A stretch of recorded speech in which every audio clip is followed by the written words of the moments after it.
तो स्वागत है आपका एक नए वीडियो में।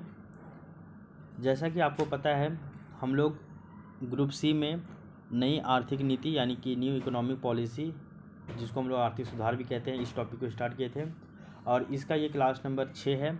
और आज की क्लास में हम लोग जो आपका निजीकरण वाला टॉपिक है, इस टॉपिक को हम लोग आज कंप्लीट कर लेंगे। और जैसा कि आपको पिछली क्लास में बताया गया था कि जो निजीकरण है, इसको सुनिश्चित करने के लिए सरकार के द्वारा 6 प्रकार के आर्थिक सुधार किए जाते हैं, जिनमें हम लोग बे आरक्षण की नीति, बे लाइसेंसिंग की नीति, रुग्ण उद्योगों से संबंधित नीति, इसके अलावा लोक उपक्रमों में सुधार, इसी को महारत्न और नवरत्न की नीति कहते हैं और इसी को ही विनिवेश नीति कहते हैं, ये हम लोग देखे थे। इसके अलावा 5वां है MOU की नीति यानी कि मेमोरेंडम ऑफ अंडरस्टैंडिंग की नीति। इसके अलावा 6ठा है आपका स्वैच्छिक सेवानिवृत्ति की नीति यानी कि रिटायरमेंट पॉलिसी। ये सभी 6 तरह का जो है वो पॉलिसी को लाया जाता है या फिर आर्थिक सुधार किया जाता है गवर्नमेंट के द्वारा, और इसके माध्यम से जो है वो आपका निजीकरण को सुनिश्चित किया जाता है। अब हम लोग थोड़ा सा इसी का एक और पार्ट बचता है, जो कि है कि औद्योगिक क्षेत्र में सुधार या फिर औद्योगिक क्षेत्रों का निजीकरण। तो जो भी आपके औद्योगिक क्षेत्र है, इनका निजीकरण कैसे किया जाता है, इस वाले पॉइंट को हम लोग आज पढ़ेंगे। इसको आप औद्योगिक क्षेत्र में सुधार की नीति कहिए, या फिर इसी को औद्योगिक क्षेत्र का निजीकरण कह लीजिए, या फिर कॉरपोरेट गवर्नेंस की कहिए, तीनों एक ही बात है। तो आज हम लोग जानेंगे कि जो आपका निजी क्षेत्र है, मतलब जो औद्योगिक क्षेत्र है, इसका निजीकरण कैसे होता है, इसके बारे में। ठीक है, तो स्वागत है आपका आज के क्लास में। तो जैसा कि आपको पता है कि भारत में औद्योगिक सुधार को ही पहले कॉरपोरेट गवर्नेंस कहा जाता था।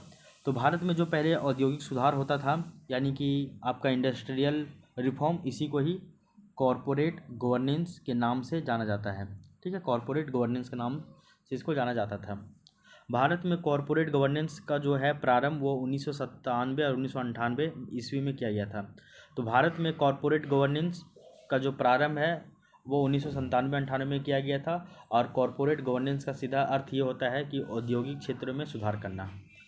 और ये जो कॉरपोरेट गवर्नेंस 97-98 में स्टार्ट हुआ था, इसका मुख्य पर्पस या मुख्य उद्देश्य निजी क्षेत्र में पारदर्शिता लाना था, निजी क्षेत्र में जवाबदेहिता को सुनिश्चित करना था, और पारदर्शिता और जवाबदेहिता यानी कि ट्रांसपेरेंसी और आपका एंसरेबल रिस्पॉन्सिबिलिटी, अकाउंटेबिलिटी, इन सभी को बढ़ाना था।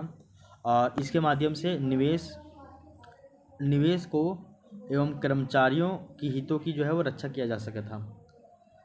तो इसके माध्यम से पारदर्शिता और जवाबदेहिता बढ़ाना है, और इसके माध्यम से निवेश को और साथ ही साथ जो आपका कर्मचारी है, इनके हितों की रक्षा किया जा सकेगा इसके माध्यम से। तो निवेश का यानी कि जो भी वहाँ पे निवेश करेंगे जो भी व्यक्ति, उनका हित, और साथ ही साथ जो वहाँ पे कर्मचारी काम कर रहे हैं उनका हित, इन दोनों को जो है वो वहाँ पे सुरक्षा किया जाएगा। और इस कारण कॉरपोरेट गवर्नेंस के अंतर्गत कंपनी संचालन का तरीका, उनका सिद्धांत, उनकी प्रक्रियाएं और उनके लिए दिशा निर्देश, गाइडलाइन इत्यादि को शामिल किया जाता है।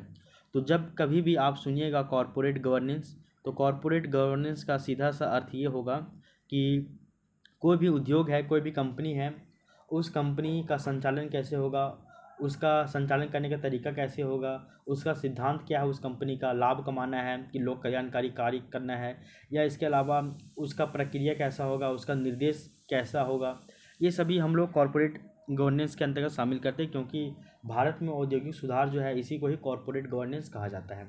तो कॉरपोरेट गवर्नेंस एक आपका बहुत ही बड़ा सेक्शन है।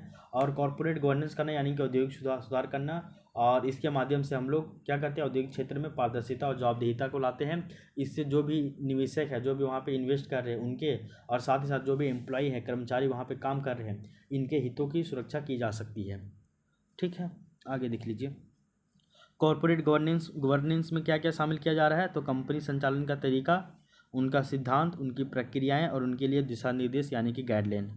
साथ ही साथ इन सभी को शामिल किया जाता है जिस पर शेयरधारकों, कर्मचारियों एवं ग्राहकों तथा समाज का हित इसमें निर्भर करता है। तो आपका कंपनी किस सिद्धांत पे काम करता है, उसका प्रक्रिया कैसा है, उसका काम करने का तरीका कैसा है, उसमें किस तरह का दिशा निर्देश को, गाइडलाइन को उसमें जो है वो माना जाता है, इन सभी के ऊपर शेयरधारक का, समाज का, ग्राहकों का, वहाँ पे काम कर रहे कर्मचारियों का, सभी का जो है वो हित वहाँ पे निर्भर करता है। इसलिए कॉरपोरेट गवर्नेंस यानी कि औद्योगिक क्षेत्र में सुधार होना बहुत ही ज़रूरी है, और ये सुधार कैसा होना चाहिए? सकारात्मक होना चाहिए, ठीक है, ट्रांसपेरेंसी होना चाहिए, जवाबदेहिता इसमें होना चाहिए। इसके अलावा देखिए, तो कॉरपोरेट गवर्नेंस की जो संकल्पना के अंतर्गत सरकार के द्वारा 2013 में कंपनी अधिनियम एक्ट लागू किया गया था।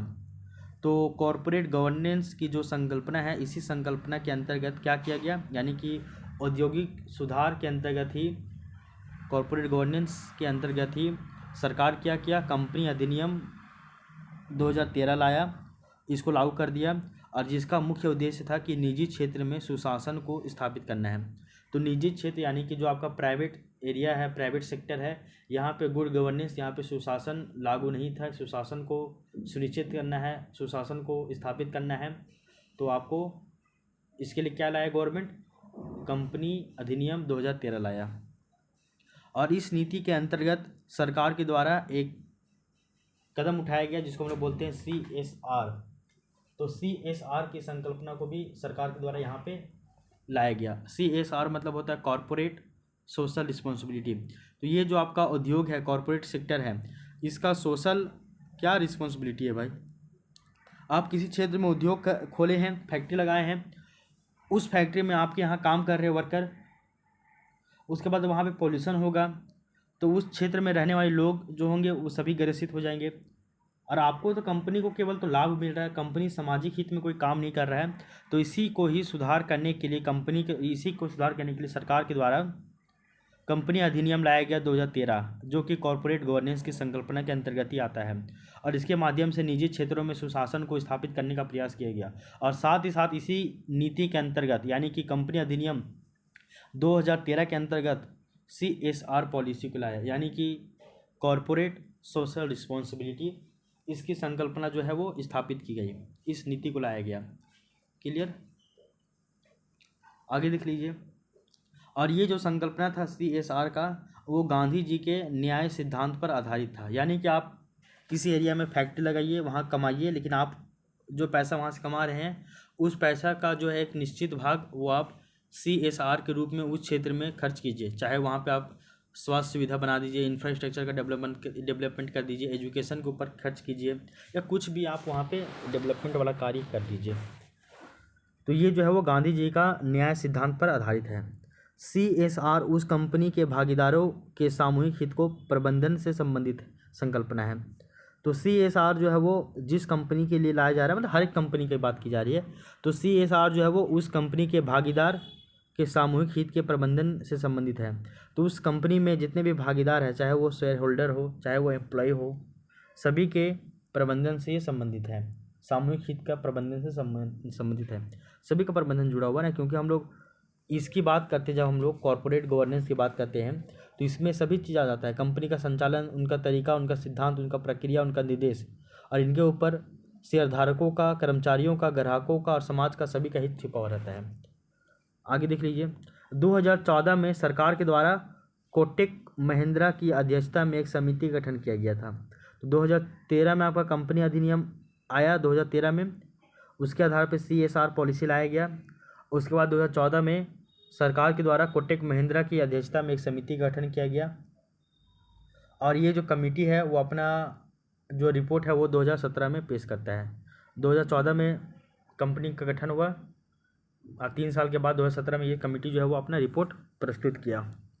ठीक है, आगे देखिए। जो आपका कोटक महिंद्रा समिति था, इस समिति की कुछ अनुशंसाएं थी, रिकमेंडेशन, इनको देखिए। पहला था कि कंपनी के द्वारा शेयर होल्डर्स यानी कि जो धारक है, इनको मैनिपुलेट नहीं किया जाएगा। तो शेयर होल्डर्स को मैनिपुलेट नहीं किया जाएगा, ये कोटक महिंद्रा समिति की पहली अनुशंसा थी। इसके अलावा दूसरा है पारदर्शिता और जवाबदेहिता को सुनिश्चित करना था, और बोर्ड ऑफ गवर्नेंस का महत्वपूर्ण कर्तव्य भी होता था कि हम यहाँ पे पारदर्शिता और जवाबदेहिता को सुनिश्चित करेंगे। इसके अलावा कंपनी को शेयरधारकों, कर्मचारियों एवं सामाजिक हितों के अनुरूप कार्य करना चाहिए, मनमाने तरीके से नहीं। तो कोटक महिंद्रा समिति की 3 अनुशंसाएं थी कि कंपनी के द्वारा शेयर होल्डर को मैनिपुलेट नहीं किया जाएगा, पारदर्शिता और जवाबदेहिता को सुनिश्चित करेंगे, और ये बोर्ड ऑफ गवर्नेंस का प्रमुख या फिर महत्वपूर्ण कर्तव्य होता है। और कंपनी को शेयर धारकों, कर्मचारियों और सामाजिक हितों इन सभी को ध्यान में रखकर ही काम करना होगा। अब देख लीजिए CSR की संकल्पना क्या है। सो CSR मतलब कॉर्पोरेट सोशल रिस्पॉन्सिबिलिटी, इसके बात करते हैं हम लोग। तो ये रहा आपका CSR। ये क्या है वो समझ लीजिए थोड़ा सा।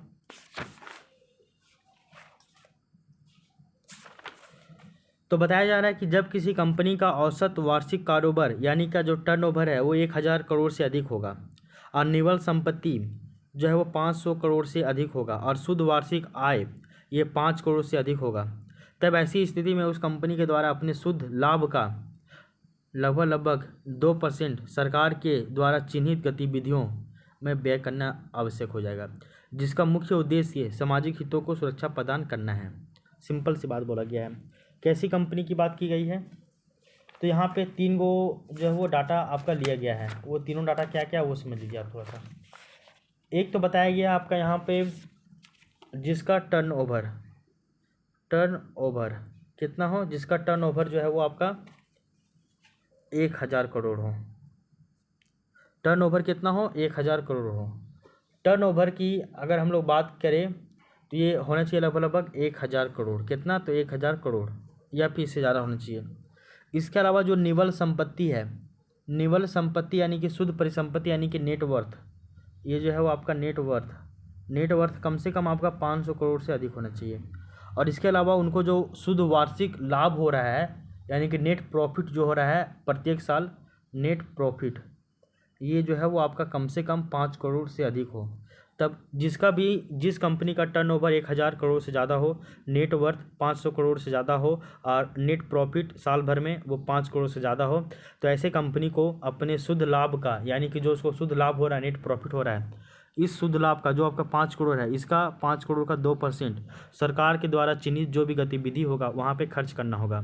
और इसका मुख्य उद्देश्य क्या है कि सामाजिक हितों की सुरक्षा करना है, चाहे वो हेल्थ में करे, चाहे वो इंफ्रास्ट्रक्चर डेवलपमेंट में करे, या फिर वो एजुकेशन में कर दे, या फिर किसी और चीज़ में कर दे, वो खर्च करेगा।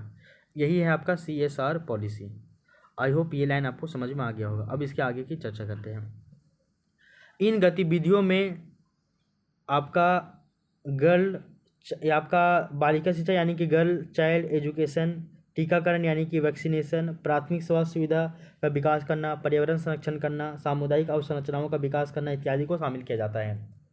तो इन गतिविधियों में जो भी गतिविधि सरकार चिन्हित करेगी, चाहे वो आपका गर्ल चाइल्ड एजुकेशन हो, यहाँ पे गर्ल होगा, केवल गर्ल चाइल्ड एजुकेशन हो, या फिर टीकाकरण वैक्सीनेशन हो, या प्राथमिक सुविधाओं का विकास करना हो, या पर्यावरण संरक्षण करना हो, या सामुदायिक अवसंरचनाओं का विकास करना हो, इसके लिए वो क्या करेगा, जो भी सरकार जो है चिन्हित करेगा उसके लिए वो CSR नीति के तहत जो है वो कंपनी अपना शुद्ध लाभ का 2% वो यहाँ पे यूज करेगा। क्लियर? आई होप ये लाइन आपको समझ में आ गई होगी। किंतु एक रिपोर्ट के अनुसार भारत की 40% कंपनियां पिछले 3 सालों यानी कि 2019 से 2021 की बात करें तो CSR की अनिवार्यता को पूरा करने में असक्षम रहे हैं, जिनका जो है मुख्य कारण कोविड-19 महामारी है। तो अगर हम लोग देखें तो एक रिपोर्ट आया था, उस रिपोर्ट के अनुसार अगर ऐसा बात निकल के आता है एक रिपोर्ट के अनुसार कि भारत की जो है लगभग 40% जो कंपनियां हैं वो पिछले कुछ सालों से आपका जो है वो CSR की जो अनिवार्यता है यानी कि आपका टर्नओवर इतना होना चाहिए, नेटवर्थ इतना होना चाहिए, ये सभी अनिवार्यता को वो फुलफिल नहीं कर पा रहा है। क्यों नहीं कर पा रहा है? क्योंकि आपका पेंडेमिक है, रसिया यूक्रेन वॉर है, ये सभी 4-5 कारण हैं। इन सभी कारणों के कारण जो है वो आपका इनका जो है बहुत सारी कंपनियां लगभग 40% से अधिक कंपनियां वो आपका इस क्राइटेरिया को फुलफिल नहीं कर पा रही है, CSR की क्राइटेरिया को, यानी कि कॉरपोरेट सोशल रिस्पॉन्सिबिलिटी का जो क्राइटेरिया है उसको ये फुलफिल नहीं कर पा रही है। इसका मुख्य कारण है कोविड-19 महामारी, और भी कारण हो सकता है इस पेंडेमिक के अलावा। तो पिछले 3 साल यहाँ पे 2019 से 2021 लिखा हुआ, आप यहाँ पे 2023 से 2025 भी डाल सकते हैं या 2026 भी डाल सकते हैं, तो गलत नहीं होगा क्योंकि ये अभी भी स्थिति बनी हुई है। औद्योगिक क्षेत्र में सुधार हेतु भारत सरकार के द्वारा 2011 में राष्ट्रीय विनिर्माण नीति यानी कि NIP को लागू किया गया था, और इसको जो है वो 2015 में भारत सरकार के द्वारा संशोधन के साथ प्रस्तुत किया गया है। तो पहला तो हम लोग औद्योगिक क्षेत्र में सुधार यानी कि कॉरपोरेट गवर्नेंस, इसके लिए इसी के अंतर्गत हम लोग CSR की पॉलिसी को लाए। लेकिन देखिए कि CSR की जो संकल्पना है वो अभी आपका कुछ कारणों से कोविड के बाद जो है वो उतना ज़्यादा ये बेहतर नहीं काम किया। तो बाद में हम लोग औद्योगिक क्षेत्र में सुधार करने के लिए भारत सरकार फिर से एक नया नीति लाया, जिसको हम लोग बोलते हैं राष्ट्रीय विनिर्माण नीति, यानी कि नेशनल मैन्युफैक्चरिंग पॉलिसी।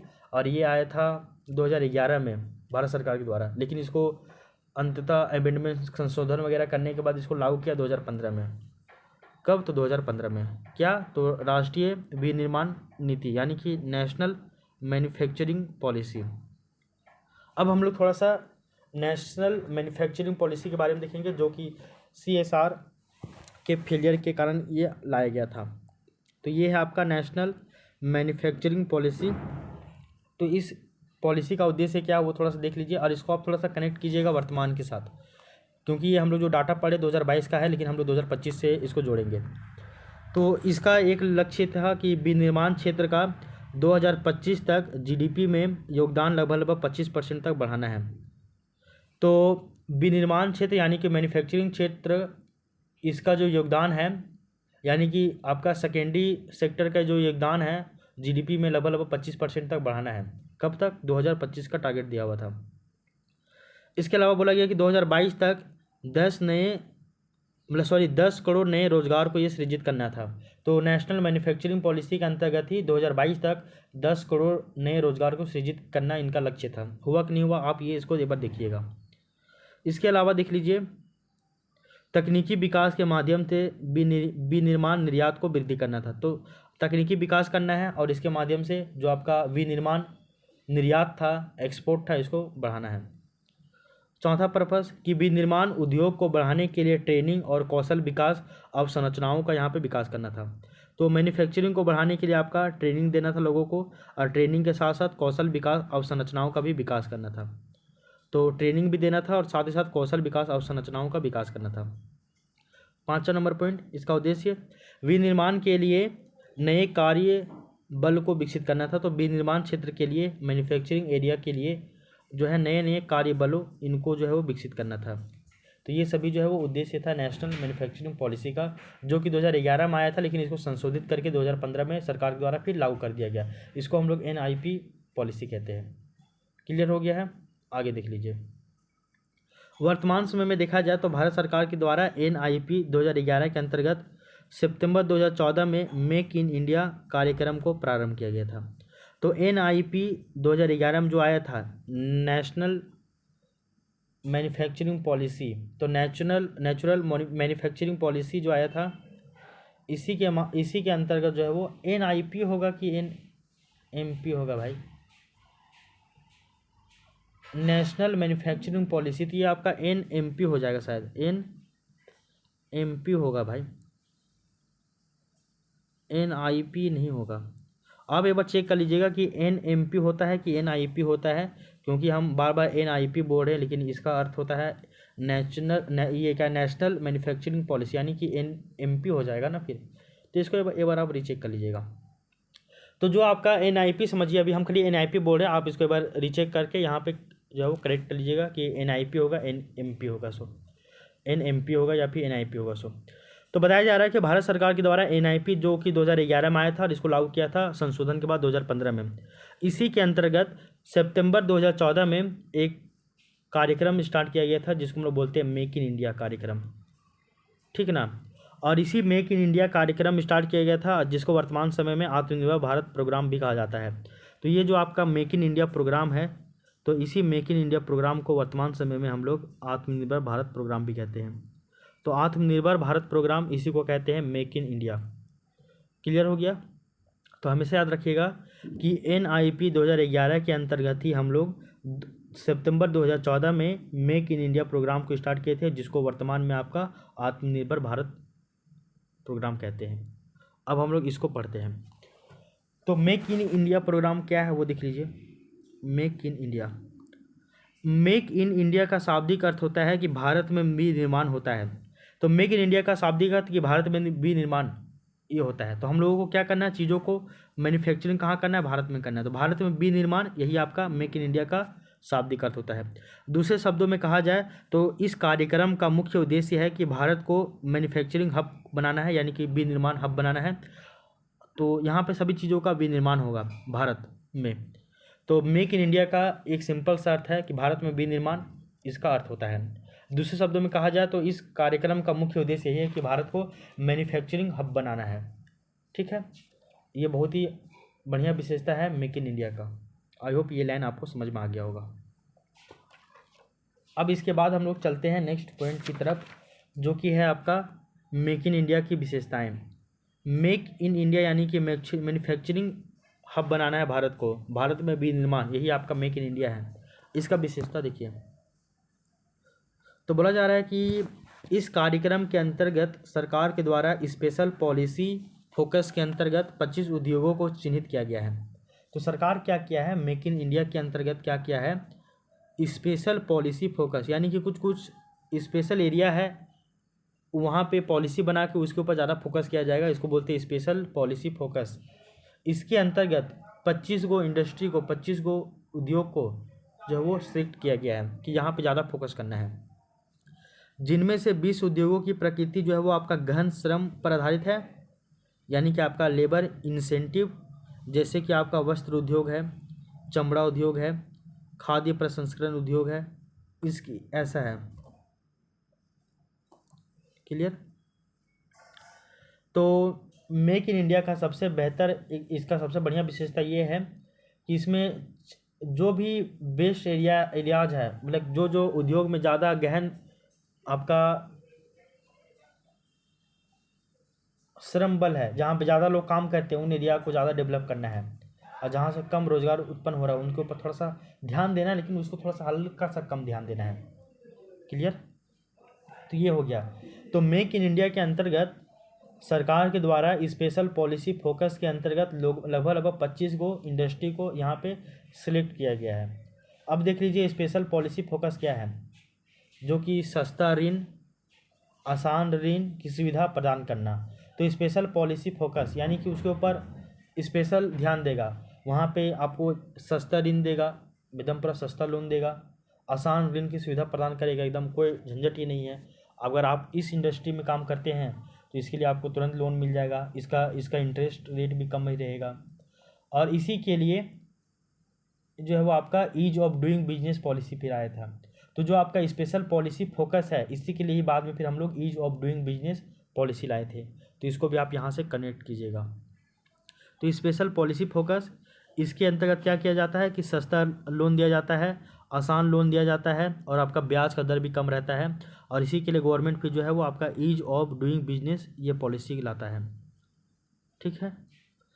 और ये जो स्पेशल पॉलिसी फोकस है ये आपका मेक इन इंडिया के अंतर्गत ही इसको स्टार्ट किया गया था, और जिसके तहत सरकार जो है टोटल 25 गो उद्योग को जो है वो सिलेक्ट करता है, जिसमें से 20 को उद्योग का जो प्रकृति है वो आपका गहन श्रम पर आधारित है, यानी कि यहाँ पे ज़्यादा आपको जो है वो आपका लोगों को रोज़गार मिलेगा।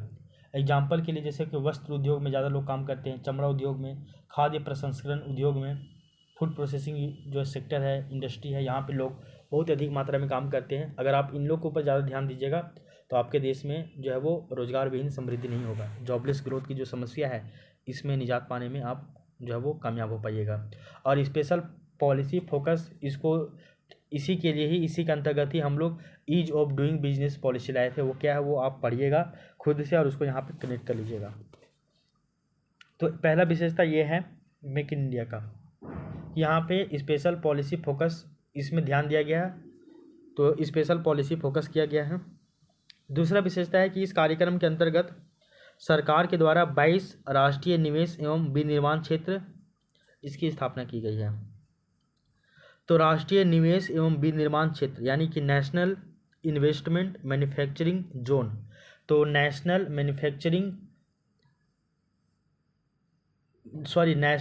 इन्वेस्टमेंट मैन्युफैक्चरिंग जोन यानी कि NIMZ, इसका जो है वो निर्माण किया गया है। तो वो जो है वो आपका मेक इन इंडिया कार्यक्रम के अंतर्गत ही 22 NIMZ इसका स्थापना किया गया है सरकार के द्वारा, यानी कि राष्ट्रीय निवेश और विनिर्माण क्षेत्र, नेशनल इन्वेस्टमेंट मैन्युफैक्चरिंग जोन, इसका निर्माण किया गया है। इसकी स्थापना का प्रावधान किया गया है और जिसका निर्माण जो है वो आपका क्लस्टर डेवलपमेंट उद्यम अप्रोच पर इसके अंतर्गत किया गया है। इसके अंतर्गत क्या किया गया कि आपका क्लस्टर डेवलपमेंट जो आपका उपागम है, मतलब कि क्लस्टर डेवलपमेंट उपागम यानी कि इसी अप्रोच के आधार पे आपका 22 ठो NIMZ इसका स्थापना किया गया है मेक इन इंडिया के अंतर्गत। और NIMZ में वैसे उद्योगों को स्थापित किया जाएगा जो एक दूसरे पर आत्मनिर्भर होते हैं और इस कारण लॉजिस्टिक कोस्ट यानी कि सामान को लाना और ले जाना सापेक्षिक रूप से क्या हो जाता है, सस्ता हो जाता है। इंडिया में रेलवे का लॉजिस्टिक कोस्ट सबसे ज़्यादा है और इन उद्योगों के समूहन को इंडस्ट्रियल गलियारा यानी कि कॉरिडोर भी कहा जाता है। अच्छा, अब क्या क्या है वो समझ लीजिए। मेक इन इंडिया के द्वारा सरकार जो है वो दो तरह का काम कर रहा है। पहला तो स्पेशल पॉलिसी फोकस के माध्यम से कुछ कुछ उद्योगों को सिलेक्ट कर रहा है और उसके ऊपर ज़्यादा ध्यान दे रहा है और स्पेशल पॉलिसी फोकस के माध्यम से उसको सस्ता तुरंत पर लोन दिलवा रहा है, कम रेट पे लोन दिलवा रहा है और जो लोन का जो सुविधा है वो बहुत ज़्यादा आसान बना दिया है और इसी के लिए वो ease of doing business policy ला दिया है। ये तो एक काम कर रहा है और इसी के अंतर्गत 25 गो इंडस्ट्री को सिलेक्ट किया है जहाँ पे ज़्यादा रोजगार जहाँ पे सृजन होता है, जैसे कि आपका वस्त्र उद्योग यानी कि टेक्सटाइल इंडस्ट्री, चमड़ा उद्योग, खाद्य प्रसंस्करण उद्योग यानी कि फूड प्रोसेसिंग यूनिट इंडस्ट्री, इन सभी के ऊपर वो ज़्यादा ध्यान दे रहा है। दूसरा काम इसी में ये कर रहा है मेक इन इंडिया के अंतर्गत गवर्नमेंट कि इसके अंतर्गत जो है वो NIMZ की स्थापना कर रहा है यानी कि राष्ट्रीय निवेश एवं विनिर्माण क्षेत्र, national investment and manufacturing zone, इसकी स्थापना कर रहा है गवर्नमेंट। और ऐसा वो एक दो नहीं बल्कि 22 NIMZ का स्थापना कर रहा है जो कि आपका क्लस्टर डेवलपमेंट अप्रोच यानी कि उपागम पे वो डिपेंड है। एक तरह से सबका साथ सबका विकास, और ये जो है वो आपका क्लस्टर डेवलपमेंट अप्रोच पे ये आधारित है और साथ ही साथ NIMZ में वैसे उद्योगों को इस्टेब्लिश किया जा रहा है, वैसे उद्योगों को स्थापित किया जा रहा है जो एक दूसरे पर आत्मनिर्भर हो। जैसे कि अगर हम कॉटन इंडस्ट्री को बढ़ा रहे हैं तो आपको एग्रीकल्चर तरफ दे दीजिएगा कॉटन इंडस्ट्री के लिए, फिर कॉटन इंडस्ट्री जैसे आप सिंपल समझिए ऐसा क्या बोलते हैं कि एग्जाम्पल जैसे होता है ना, अरे बहुत सारा एक दूसरे से सब जुड़ा हुआ है। जैसे कि आप देखते हो कपास उत्पादन किए, कपास से आप उससे रेशा बनाए, रेशा से आप उससे कपड़ा बनाए, कपड़ा से आप उसको बेचे मार्केट में, तो ये एक दूसरे से कनेक्टेड है। तो ऐसे उद्योगों को ये इंटरलिंक करेगा जिससे एक दूसरे पर सभी निर्भर हो, इसका माल इसका सामान उसके पास जाएगा, उसका सामान उसके पास जाएगा, तो इससे क्या हो जाएगा आपका लॉजिस्टिक्स जो कॉस्ट होगा यानी कि सामान को ले जाना और ले आना ये सापेक्षिक रूप से कम होगा। तो वैसे चीज़ों के ऊपर ज़्यादा ध्यान दिया गया जो कि एक दूसरे से सभी संबंधित है। तो NIMZ में वैसे उद्योगों को स्थापित किया जा रहा है जो एक दूसरे पर क्या होते हैं, आत्मनिर्भर होते हैं और इस कारण उनका जो है वो लॉजिस्टिक जो कॉस्ट है यानी कि सामान को लाना और ले जाना ये सापेक्षिक रूप से क्या हो जाता है, कम हो जाता है।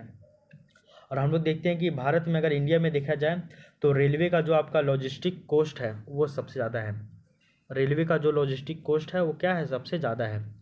और अगर हम लोग इन्हीं उद्योगों का अगर हम लोग पूरा कलेक्टिव रूप से देखें यानी कि इन्हीं उद्योगों का जो समूहन है, कलेक्शन है, इसी को हम लोग इंडस्ट्रियल गलियारा कहते हैं यानी कि इंडस्ट्रियल कॉरिडोर, औद्योगिक गलियारा कहते हैं यानी कि इंडस्ट्रियल कॉरिडोर कहते हैं। ठीक है, तो मेक इन इंडिया प्रोग्राम के अंतर्गत हम लोग NIMZ यानी कि नेशनल इन्वेस्टमेंट मैन्युफैक्चरिंग जोन की स्थापना कर रहे हैं, एक नहीं दो नहीं 22 और जो कि आपका क्लस्टर डेवलपमेंट अप्रोच पर आधारित है।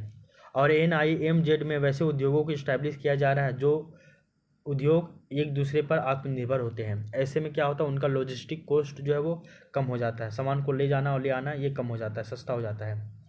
और साथ ही साथ इंडिया में जैसे हम लोग देखते हैं लॉजिस्टिक्स कॉस्ट रेलवे का बहुत ज़्यादा है तो उनके ऊपर ध्यान दिया जा रहा है। और इन उद्योगों का यानी कि जो उद्योग जो आपका एक दूसरे पर आत्मनिर्भर है, जो कि आपका क्लस्टर डेवलपमेंट अप्रोच पर आधारित है, इन्हीं उद्योगों का जो कलेक्शन होता है, समूह होता है, उसी को हम लोग औद्योगिक गलियारा कहते हैं यानी कि इंडस्ट्रियल कॉरिडोर कहते हैं। जैसे एग्जांपल देखें तो आपका मुंबई दिल्ली इंडस्ट्रियल कॉरिडोर, बेंगलुरु चेन्नई औद्योगिक गलियारा। इनके अलावा भारत में 3 NIMZ का विकास किया जा रहा है जो कि निम्नलिखित है। 22 ठो सेलेक्ट किया गया है और हम लोग देखते हैं बहुत सारे तो बन गए हैं और अभी कुछ कुछ प्रस्तावित भी है, जैसे कि 3 गो और प्रस्तावित है आपका। एक है आंध्र प्रदेश में प्रकाशन, उड़ीसा में कलिंगनगर और तेलंगाना में संगारेड्डी। इन सभी क्षेत्रों में NIMZ का जो है वो विकास जो है प्रस्तावित है भारत में। और NIMZ मतलब नेशनल इन्वेस्टमेंट मैन्युफैक्चरिंग जोन ये होता है, ठीक है ना। एग्जाम्पल देख लीजिए इसको क्या क्या है। तो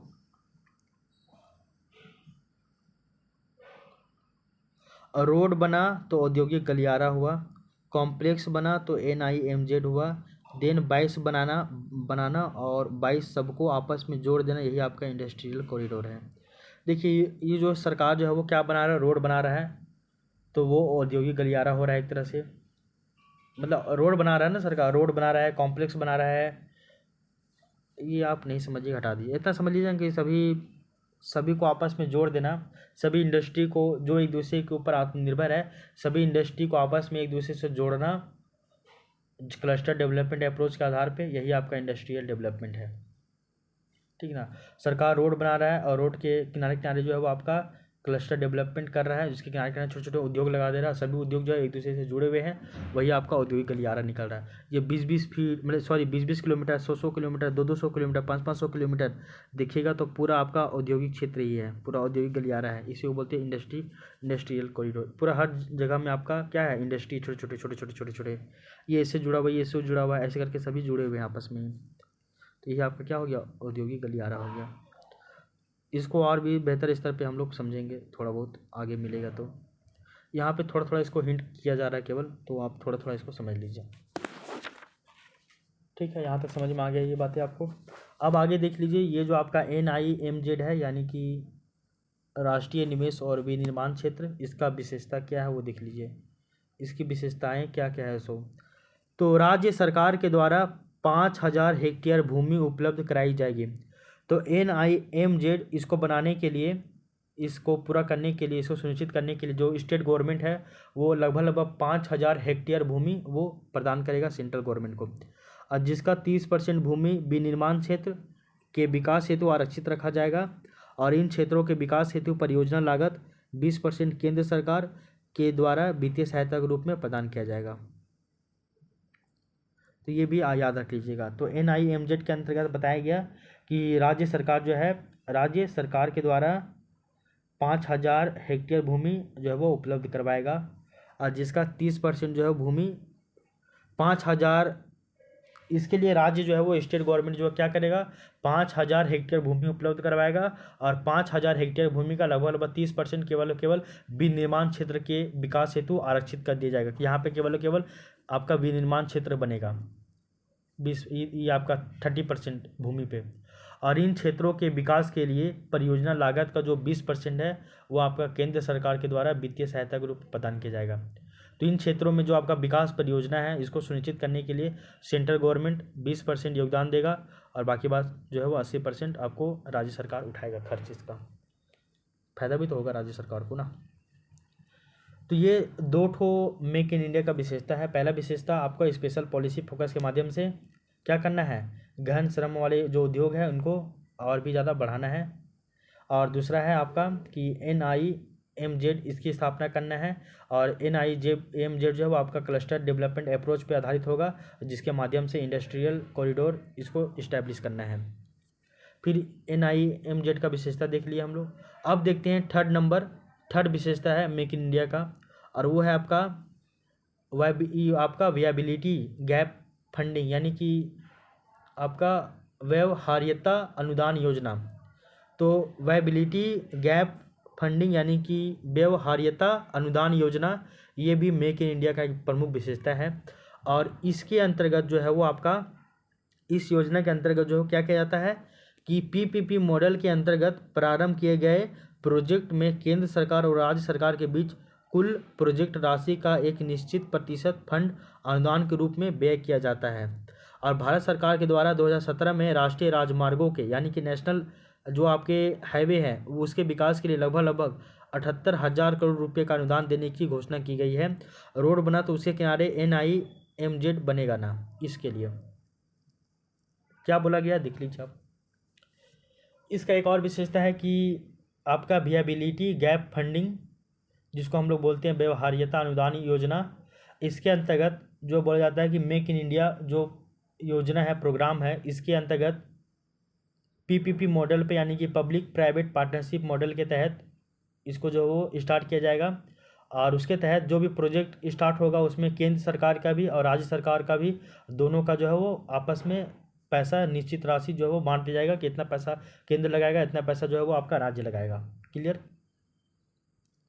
और केंद्र और राज्य सरकारों के द्वारा कुल प्रोजेक्ट राशि का एक निश्चित प्रतिशत फंड अनुदान के रूप में व्यय किया जाता है।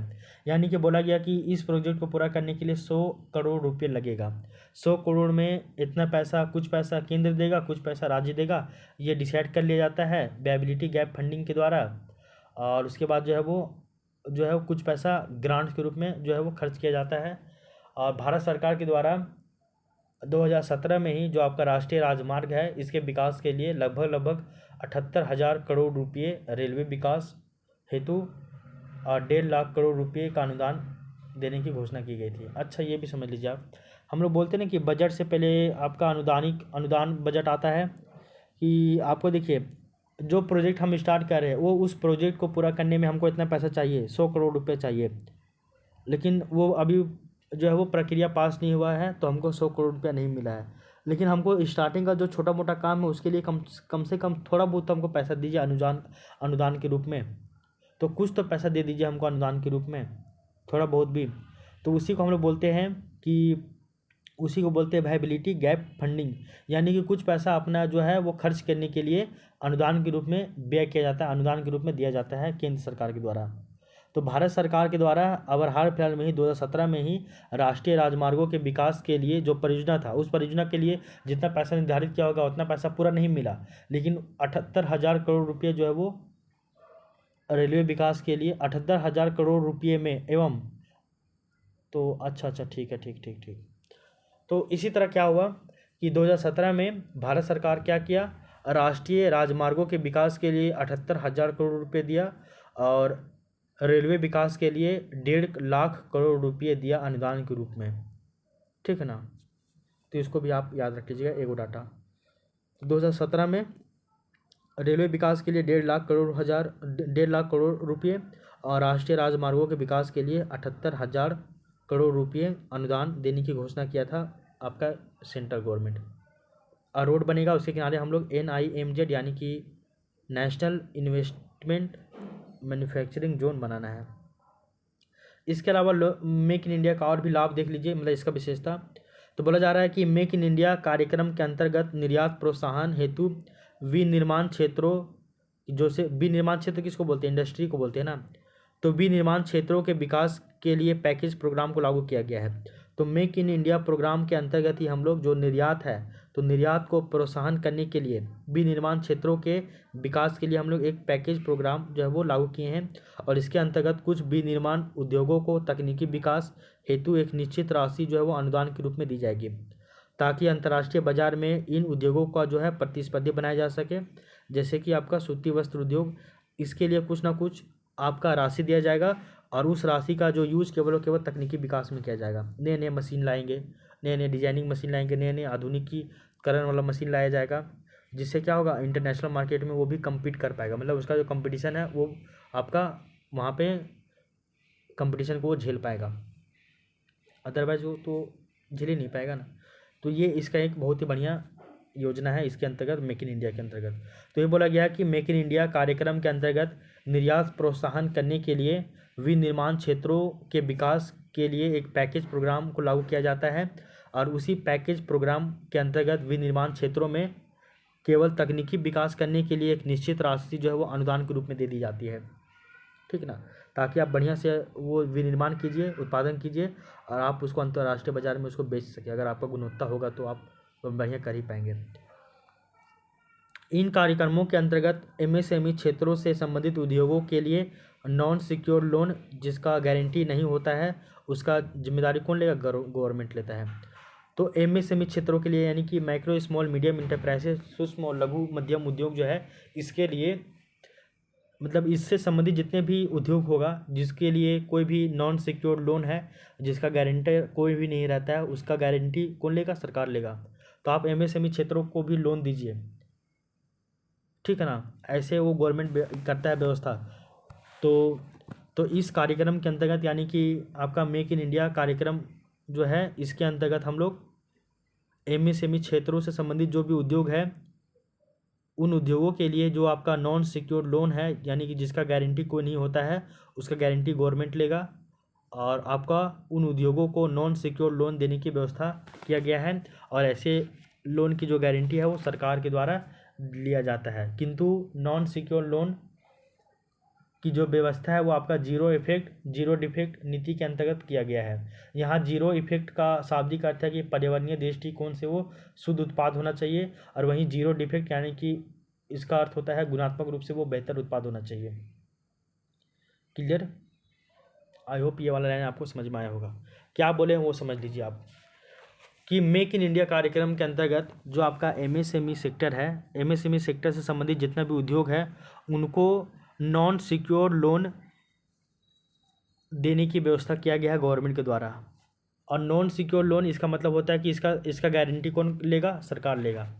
लेकिन ये जो आपका सरकार लोन तो देगा, मतलब कि ये सरकार मतलब कि गारंटर तो बनेगा, लेकिन ये जो है वो आपका नॉन सिक्योर जो लोन होगा, ये किस नीति पर आधारित होगा? वो आपका जीरो डिफेक्ट और जीरो इफेक्ट की नीति पर आधारित होगा। यानी कि इससे जो भी उत्पाद बनेगा उसका जीरो इफेक्ट यानी कि उसका पर्यावरणीय दृष्टि से उसका जो है वो शुद्ध उत्पाद होना चाहिए, किसी भी तरह का वो पर्यावरणीय किसी भी तरह का वो प्रॉब्लम क्रिएट नहीं करेगा। साथ ही साथ जीरो डिफेक्ट यानी कि उसका अर्थ होता है कि गुणात्मक रूप से वो बेहतर उत्पाद होना चाहिए। तभी वो सरकार जो है वो आपका नॉन सिक्योर लोन के रूप में उस उद्योग को जो है वो आपका लोन प्रदान करेगा, एमएसएमई से संबंधित उद्योगों को। इसके अलावा इसका एक और विशेषता है कि 2020 में मेक इन इंडिया 2.0 के अंतर्गत भारत सरकार के द्वारा 27 चैंपियन सेक्टर यानी कि क्षेत्र का पहचान किया गया है। तो 2020 में ही मेक इन इंडिया जो कि आपका 2.0 आया था मेक इन इंडिया, उसमें हम लोग भारत सरकार के द्वारा 27 गो चैंपियन सेक्टर यानी कि क्षेत्र का पहचान किया गया था। मतलब कि 27 गो अलग अलग क्षेत्रों को चिन्हित किया गया था, इंडिकेट किया गया था, जिसमें 15 गो क्षेत्र जो है वो आपका विनिर्माण उद्योग से संबंधित थे। और इन उद्योगों को प्रोत्साहित करने के लिए सरकार के द्वारा एक समर्पित विधि की स्थापना की गई थी। क्लियर? तो 2020 में मेक इन इंडिया 2.0 आया था और इसमें टोटल 27 गो चैंपियन सेक्टर को चिन्हित किया गया था, जिसमें से 15 गो सेक्टर जो है आपका मैन्युफैक्चरिंग इंडस्ट्री से संबंधित था। और उन उद्योगों को प्रोत्साहित करने के लिए सरकार के द्वारा एक समर्पित विधि की स्थापना की गई थी। मतलब उनके लिए एक अलग से बाकायदा कानून बनाया दिया गया था उनको प्रोत्साहित करने के लिए। कंक्लूजन देख लीजिए, हम लोग पढ़ रहे हैं क्या? Make in India. हम लोग शुरू में देखिए कि आपका जो आपका है औद्योगिक क्षेत्र, इसमें सुधार करने के लिए हम लोग देखिए कि आपका CSR नीति की संकल्पना लाया गया था कोटक महिंद्रा समिति की अनुशंसा पे। फिर जो देखिए हम लोग जो आपका CSR है ये बढ़िया नहीं हो पाया कोविड-19 के कारण। देन इसके बाद हम लोग 1900 बोल रहे हैं, मतलब 2015 में हम लोग लाए थे क्या? National manufacturing policy. उसके बाद हम लोग देखे कि जो आपका नेशनल मैन्युफैक्चरिंग पॉलिसी था 2011 में आया था ये। इसी के आधार पे 2011 में ये नीति आया था, लेकिन इसको लागू किए थे संशोधन के बाद हम लोग 2015 में।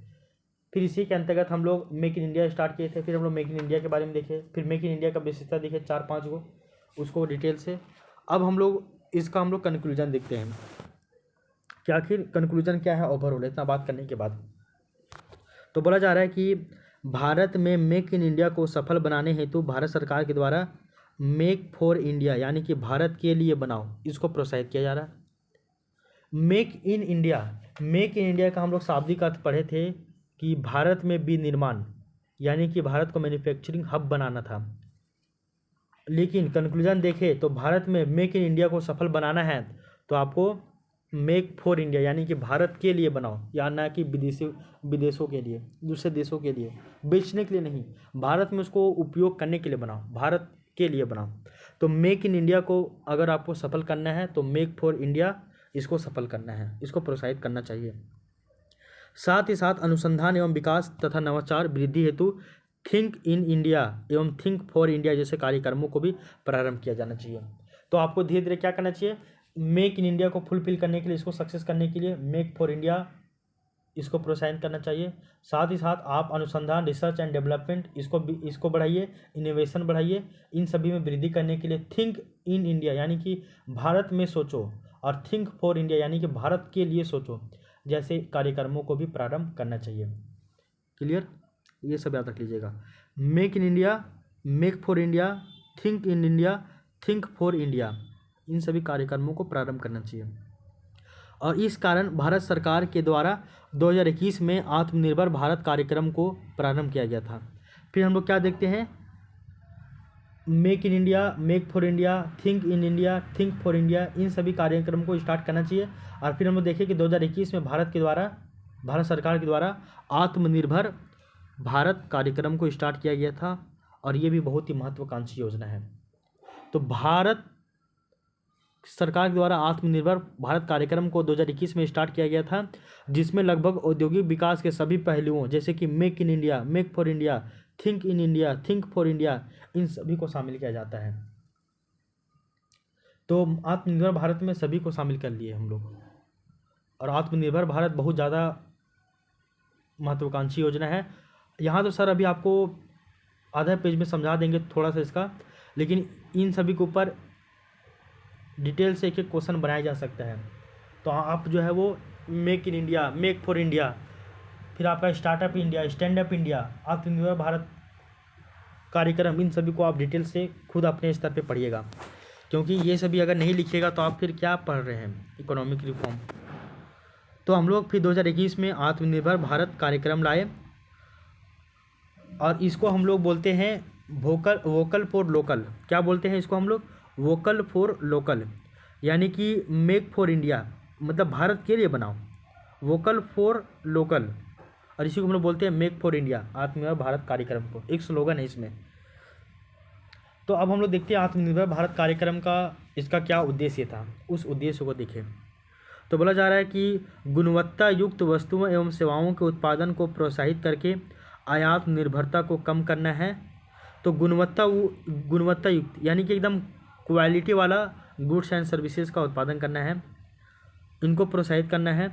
इससे क्या होगा, हम लोग का जो आयात निर्भरता यानी कि दूसरे देशों से हम लोग आयात कर रहे हैं, क्यों, क्योंकि हमारे सामान में, हमारे वस्तु और सर्विसेज में गुणवत्ता नहीं है ना, इसीलिए इससे क्या होगा, आयात निर्भरता को हम लोगों को कम करना है और स्थानीय जो बाज़ारें हैं इनको डेवलप करना है, तथा स्थानीय वस्तुओं के उपयोग को भी हम लोगों को जो क्या करना है, प्रोत्साहित करना है। तो यही चीज़ है। तो आत्मनिर्भर भारत का पहला उद्देश्य गुणवत्ता युक्त वस्तुओं और सेवाओं के उत्पादन करना है, इनको प्रोत्साहित करना है और इनको प्रोत्साहित करके आयात निर्भरता को कम करना है और साथ ही साथ स्थानीय बाज़ारों को भी विकसित करना है, जिससे क्या होगा, स्थानीय वस्तुओं का उपयोग इसका जो है वो बढ़ेगा। पहला इसका उद्देश्य। दूसरा उद्देश्य कि मेक इन इंडिया 2.0 आत्मनिर्भर भारत प्रोग्राम का एक सब सेट है यानी कि उपखंड है, जिसका उद्देश्य भारत को मैन्युफैक्चरिंग हब में परिवर्तित करना है। तो मेक इन इंडिया ये जो है 2.0 यानी कि भारत के लिए बनाओ, नहीं सॉरी, मेक इन इंडिया यानी कि भारत के द्वारा भारत में विनिर्माण, ये है मेक इन इंडिया। और मेक फॉर इंडिया यानी कि भारत के लिए बनाओ, भारत के लिए विनिर्माण करो, इसको हम लोग बोलते हैं मेक फॉर इंडिया। तो वही चीज़ बोला गया है कि मेक इन इंडिया 2.0 जो है आत्मनिर्भर भारत प्रोग्राम का एक तरह से वो सब सेट है यानी कि उपखंड है, जिसका उद्देश्य एक ही है कि भारत को मैन्युफैक्चरिंग हब बनाना है। तो यही चीज़ है। मेक इन इंडिया हम लोग जानते हैं कि भारत में बनाओ, मेक इन इंडिया, और मेक फॉर इंडिया भारत के लिए बनाओ। तो मेक इन इंडिया का एक ही पर्पस है कि भारत को मैन्युफैक्चरिंग हब के रूप में परिवर्तित कर लेना है। क्लियर। इसके अलावा देख लीजिए, इस कार्यक्रम का उद्देश्य अर्थव्यवस्था के लगभग सभी क्षेत्रकों को, जैसे कि एमएसएमई क्षेत्र, आपका कॉटेज इंडस्ट्री, कृषि क्षेत्र इत्यादि सभी को आर्थिक सहायता प्रदान करना है और आर्थिक सहायता प्रदान करके इन सभी को क्या करना है, विकसित करना है।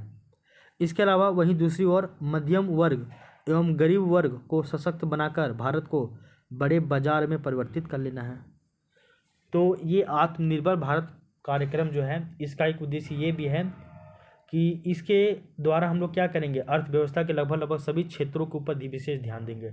जैसे कि आपका एमएसएमई क्षेत्र, कॉटेज इंडस्ट्री का क्षेत्र, एग्रीकल्चर क्षेत्र, सभी के ऊपर हम लोग क्या करेंगे, आर्थिक सहायता उन लोग को प्रदान करेंगे। और जब उनको आर्थिक सहायता प्रदान करेंगे तो वो क्या होंगे, विकसित करेंगे। और जब वो विकसित हो जाएंगे तो हम लोग के लिए बढ़िया है। इसके अलावा हम लोग जो आपका मध्यम वर्ग है और जो आपका गरीब वर्ग है, इन सभी को सशक्त बनाएंगे, नौकरी देंगे, इनके आय में वृद्धि करेंगे। इससे क्या हो जाएगा, बड़े बाजार में इनको परिवर्तित किया जा सकता है। इनके पास पैसा आएगा तो ये डिमांड क्यों नहीं करेंगे। आपके पास पैसा है, आप नए नए कपड़े खरीदिएगा, नए नए स्कूल, अच्छे अच्छे स्कूल जाइएगा, आप खर्च कीजिएगा। आपके पास पैसे नहीं तो कैसे कीजिएगा, नहीं है ना। तो आपके पास इनकम को बढ़ाया जाएगा तो आप भी जो है वो खर्चीला बनिएगा, आप भी एक तरह से मार्केट में शामिल हो जाइएगा। मतलब कि आपको भी बड़े बाजार में परिवर्तित कर दिया जाएगा, आपको भी सशक्त बनाकर। तो मध्यम वर्ग और गरीब वर्ग, इनको भी सशक्त बनाना है, यानी एम्पावर्ड बनाना है। कैसे, इनकम के मामले में। तो ऐसे क्या हो जाएगा, भारत को एक बड़े बाजार में परिवर्तित किया जा सकता है। तो ये भी आपका मेक इन इंडिया का एक बहुत ही बढ़िया, बोलते हैं ना मेक इन, जो आपका ना क्या बोलते हैं, मेक इन इंडिया नहीं, आत्मनिर्भर भारत कार्यक्रम जो है वो एक बहुत ही महत्वाकांक्षी योजना है हमारे मोदी जी का, ठीक है ना। इसके अलावा देख लीजिए आत्मनिर्भर भारत प्रोग्राम की विशेषताएं कुछ कुछ। तो पहला विशेषता है कि इसके अंतर्गत भारतीय अर्थव्यवस्था के लिए 20 लाख करोड़ का आर्थिक पैकेज दिया गया है। तो 20 लाख करोड़ इतना का आर्थिक पैकेज दिया गया है भारतीय अर्थव्यवस्था के लिए आत्मनिर्भर भारत प्रोग्राम के अंतर्गत। इसके अलावा भारत में आत्मनिर्भरता की प्रेरणा का विकास करना और सप्लाई चेन प्रबंधन को सशक्त बनाना। सप्लाई चेन को, यानी कि उत्पादन और आपूर्ति, इसको और भी सशक्त करना। यानी कि आपूर्ति श्रृंखला जो है, सप्लाई चेन, इसमें उत्पादन और वितरण शामिल होता है, उपभोक्ता शामिल नहीं होता है। तो भारत में आत्मनिर्भरता की प्रेरणा को विकसित करना है, साथ ही साथ सप्लाई चेन जो प्रबंधन है इसको और भी सशक्त बनाना है। ये आत्मनिर्भर भारत की क्या है, आत्मनिर्भर भारत प्रोग्राम का ये विशेषता है। इसके अलावा स्थानीय उद्योगों को जो है वो प्रोत्साहित करना है, इसी को हम लोग बोलते हैं वोकल फॉर लोकल। इसके अलावा चौथा नंबर पॉइंट कि उत्पादन के साधनों जैसे कि भूमि, श्रम, पूंजी, उद्यम इत्यादि को संबंधित सुधारों को, इन सभी में क्या करना है, सुधार करना है इन सभी में। तो उत्पादन के साधन यानी कि प्रोडक्शन के 4 फैक्टर होते हैं, भूमि, श्रम, पूंजी और उद्यम। 4 को कारक होते हैं ना, क्लास 9 से पढ़ते आ रहे हैं आप, पालमपुर गांव की कहानी से ही। तो ये आपका एक बहुत ही बढ़िया, बोलते हैं ना कि विशेषता है ये सभी आत्मनिर्भर भारत प्रोग्राम का। तो आत्मनिर्भर भारत प्रोग्राम का ये सभी विशेषता है, आप इन सभी को ध्यान में रख लीजिएगा, ठीक है। आई होप ये लाइन आपको समझ में आ रहा होगा आत्मनिर्भर भारत प्रोग्राम में। इसको और भी आप एलिब्रेट कर लीजिएगा अपने स्तर पे, ठीक है ना। इस तरह से अगर हम लोग देखें तो जो आपका निजीकरण वाला जो टॉपिक था, वो निजीकरण का टॉपिक पूरा आपका कंप्लीट हो गया है, ठीक है। अगर हम लोग एक बार निजीकरण के टॉपिक को अगर हम लोग पूरा रिकॉल करें, क्या क्या पढ़े हैं पिछले 3 क्लास में, तो हम लोग पाते हैं कि, एक मिनट रुकिएगा ज़रा, ये जो निजीकरण है इसमें हम लोग क्या क्या पढ़े हैं, एक मिनट रुकिए इसको ज़रा सा। ये रहा आपका निजीकरण की नीति, यानी कि द पॉलिसी ऑफ प्राइवेटाइजेशन। यानी कि हम लोग देखे थे कि जो निजीकरण की पॉलिसी है इसमें हम लोग स्वामित्व का हस्तांतरण करते हैं, यानी मालिकाना हक बेचते हैं। स्वामित्व का जो हस्तांतरण है वो 3 प्रकार से किया जाता है, प्रकार्यात्मक स्वामित्व का हस्तांतरण, संगठनात्मक स्वामित्व का हस्तांतरण और प्रबंधकीय स्वामित्व का हस्तांतरण। ये 3 तरह से किया जाता है। ये सर नहीं पढ़ा है, इसको आप अपने स्तर पे देख लीजिएगा थोड़ा सा। इसके बाद हम लोग देखें कि निजीकरण को फुलफिल करने के लिए सरकार 2 तरह की नीति का प्रयोग करता है, एक आपका विनिवेश की नीति और एक आपका विआरक्षण की नीति, ठीक है। इसके बाद हम लोग निजीकरण की परिभाषा को देखें डिटेल से। उसके बाद हम लोग देखें कि निजीकरण का जो है वो 3 प्रमुख सिद्धांत होता है, एक है बाजार प्रतिस्पर्धा में वृद्धि का सिद्धांत, दूसरा है प्रकार्यात्मक, संगठनात्मक एवं प्रबंधकीय क्षमता और प्रभावशीलता में वृद्धि का सिद्धांत, और तीसरा है अधिकतम लाभ का सिद्धांत। इसके बाद निजीकरण कहाँ पे स्टार्ट हुआ था, यूके और यूएसए में, इसका हम लोग हिस्टोरिकल बैकग्राउंड देखें थोड़ा सा। उसके बाद निजीकरण का उद्देश्य देखें क्या है क्या नहीं है सो। उसके बाद हम लोग निजीकरण के समर्थन में तर्क देखे, यानी कि इसका सकारात्मक पक्ष देखे। उसके बाद इसका हम लोग नकारात्मक पक्ष पढ़े थे।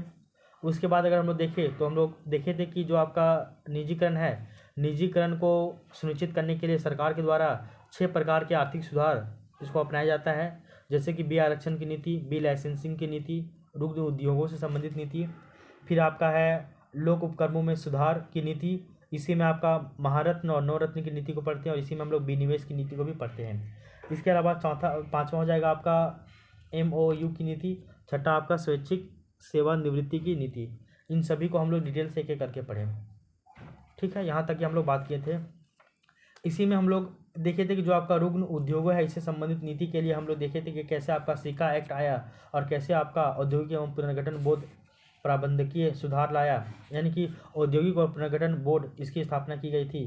फिर हम लोग देखे कि रुग्ण उद्योगों को 2 तरह से सुधार किया गया, एक आपका प्रबंधकीय सुधार किया गया और एक आपका वित्तीय सुधार किया गया। प्रबंधकीय सुधार में NPM को लागू किया और वित्तीय सुधार में आपका विनिवेश की नीति को लाया। फिर हम लोग देखिए कि जो आपका लोक उपक्रम है ये 2 प्रकार के होते हैं, एक आपका डिपार्टमेंटल PSU, एक आपके नॉन डिपार्टमेंटल PSU। इनको देखें। फिर देखें कि भारत में लोक उपक्रमों का उद्देश्य क्या है, इनसे संबंधित समस्याएं क्या है वो देखें। इसके बाद हम लोग महारत्न, मिनीरत्न और नवरत्न का जो नीति है उसको पढ़ें। सबसे पहले हम लोग महारत्न किसको कहते हैं वो जाने, महारत्न कंपनियों की विशेषता देखें। महारत्न कंपनी 12 गो है, कौन कौन है वो हम लोग जाने। उसके बाद हम लोग नवरत्न कंपनी के बारे में जाने, इसका विशेषता जाने, इसका परिभाषा जाने, कितना है 13 गो है ये जाने।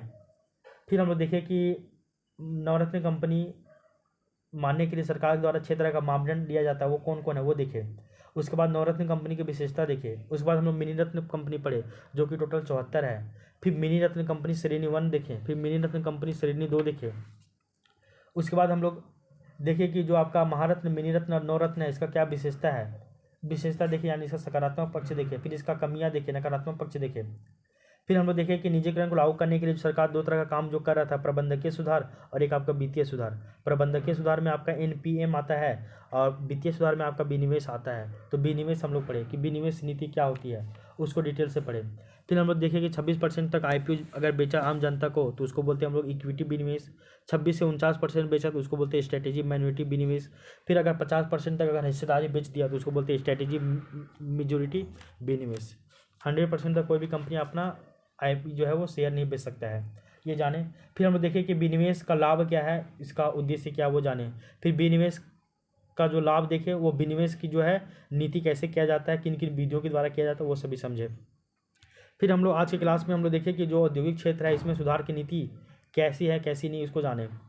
ठीक है, और औद्योगिक क्षेत्र में सुधार की नीति। अच्छा, इससे पहले हम लोग एक चीज़ और पढ़ लेते, MOU भी पढ़े थे और आपका जो आपका स्वैच्छिक वाला जो था ना टॉपिक, क्या बोलते हैं उसको, स्वैच्छिक से सेवानिवृत्ति की जो नीति है इसको भी हम लोग पढ़ लिए थे पिछले क्लास में।